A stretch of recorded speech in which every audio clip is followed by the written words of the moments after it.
तर मित्रांनो नेहमीप्रमाणे माझ्या कंबाड्यात लात पडली बरं का, पण ती लात मला वाढल्या नव्हती मारत. ती लात मला आज आजीनं मारली होती. आजी म्हणे चल उठ कुठतरी जाऊन येऊ फिरायला. पण आजी म्हणेन तसंच होतं बुवा आमच्या घरामध्ये. आणि आजीचा सगळ्यात लाडका मी आहे बरं का. आणि जोपर्यंत आजी आहे ना तोपर्यंत कोणते नातेवाईक कोणते भाऊ-बंध मला हात लावायची हिंमत नाही. म्हणून आजीला घेऊन मी गाडीवर गेलो, म्हणलं चल बुवा आता कुठं जायचं जाऊन येऊ. एका पाहुण्याची इथं जाऊन ना आम्हाला कांद्याचं रोप आणायचं होतं बरं का, म्हणून आम्ही सकाळी सकाळीच गेलो भाऊ. पाहुण्याची इथं गेल्यावर ते कुत्रं काय आम्हाला आतमध्ये येऊन नव्हतं देत, पण आजी पण लय बेकार होती. मला डायरेक्ट कुत्र्यासमोर उभी राहिली, डायरेक्ट कुत्र्यालाच घाबरून टाकलं आजीनं. पाहुण्याच्या घरी गेल्यावर ना आजीनं गोणीचा द्वारा सोडित होती. आजीला म्हणलं गोण माझ्याकडे दे आणि तू पाहुण्यासंग बोलत बस बरं. नंतर मी रोपाची व्हिडिओ काढायला लागलो बरं का, पण रोपाची व्हिडिओ काढूच तर या पाहुण्यानं डायरेक्ट गोणच भरून टाकली भाऊ. म्हणलं माझं तर काम सोपं झालं भाऊ. आता घरी आल्यानंतर ना आजी सारखी बोलायची बरं का, डिक्की खोल, कारण डिक्कीमध्ये आजीचं लय महत्त्वाचं सामान होतं भाऊ. तर आंघोळ करून डायरेक्ट संगमनेरच्या जुडिओला गेलो भाऊ. काय घ्यायचं तर नव्हतं, पण म्हणलो बघायला काय पैसे लागत का आपल्याला, जाऊन येऊ म्हणलो. आतमध्ये गेल्यावर पाहतो तर काय इथं सगळे मुलींचेच कपडे होते भाऊ. मग जायला म्हणलो आपले कपडे वरती बरं का, मग चला म्हणलो वरती जाऊन येऊ. वरती जाऊन पाहतो तर काय त्या पोरांनी तर माझ्यापेक्षा चांगले कपडे घालून उभा होता इथं भाऊ. म्हणलो चला भाऊ आपली काय लायकी नाही दिसत आता इथं. मला ना हा टी शर्ट लय आवडला होता बरं का, पण पैसे नव्हते. पण मग विचार आला त्याला घालायला कुठं पैसे लागायचे, म्हणलं चला ट्राय तर करून बघू.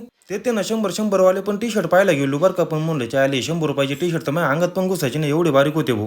नंतर डायरेक्ट एक्सपोला गेलो भाऊ. एक्सपोला गेल्यानंतर मला ती चार्जिंगची सायकल लय आवडली होती. मला घ्यायचं मन चालू होतं, पण माझ्या खिशात पैसे नव्हते. म्हणलं जाऊ डोळ्याला तू चष्मा लावला. मला असं वाटलं मी नदीत पडायला आलो. केला म्हणलो पहिलं बंद कर म्हणलो ये 100 माझे गेले, पण माझ्या मित्राने मजा घेतली भाऊ. फुल एन्जॉय करीत होता. शेवट घरी आल्या वडिलांनी काम सांगितलं, मग काय ते काम करावंच लागतं भाऊ आपल्याला.